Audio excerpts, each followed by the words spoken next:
Hello అండి, ఈరోజు vegetable biryani ఎలా చేసుకోవాలో చూద్దాము. అందరికీ తెలిసిందే, కానీ మా స్పెషల్ లేకపోతే మా స్టైల్లో.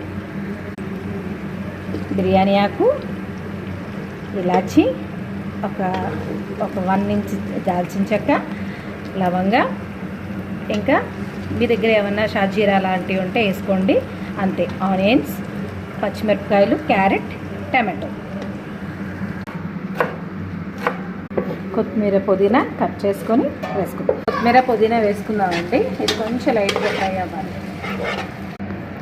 ఏ బౌల్తో అయితే తీసుకుంటున్నారో ఆ బౌల్ 1.5 వేసుకోవాలి. 1 గ్లాస్ బాస్మతి రైస్కి 1 గ్లాసు, 1.5 గ్లాసు వాటర్ వేసుకోవాలి. సరిపడా ఉప్పు వేసుకోండి.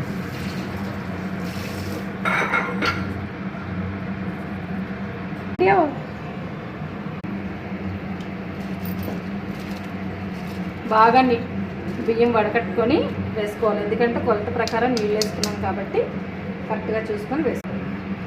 బాగా నీళ్ళు మరిగిన తర్వాత బియ్యం వడకట్టుకొని వేసుకోవాలి.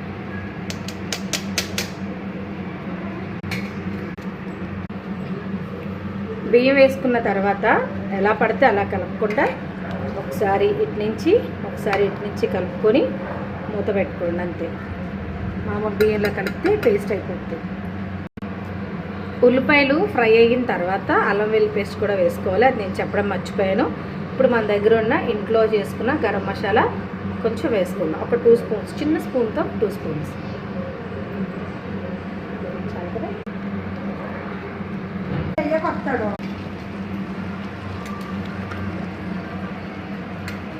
ఇప్పుడు కూడా కలుపుకునేటప్పుడు సైడ్ నుంచి పైకి వేసుకుంటాం, లేదంటే అన్నం కొంచెం బ్రేక్ అయ్యే ఛాన్సెస్ ఉంటుంది కాబట్టి.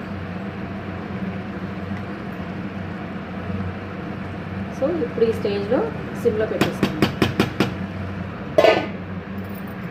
కానీ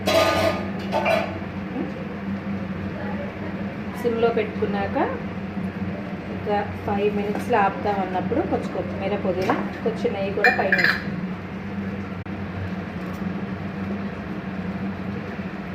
స్పూన్లో కొంచెం రోస్ట్ చేసుకొని ఇప్పుడు వేసుకుంటున్నాము.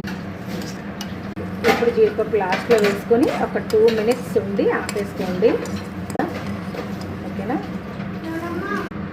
ఓకే, మనకు కావాల్సినవన్నీ వేసేసుకున్నాం. కాజు కూడా లాస్ట్ అండ్ ఫైనల్ వేసుకున్న తర్వాత ఇంక మూత పెట్టి పూర్తి సిమ్లో పెట్టుకొని ఒక 5 మినిట్స్. రైస్ చూడండి ఇలా నించున్న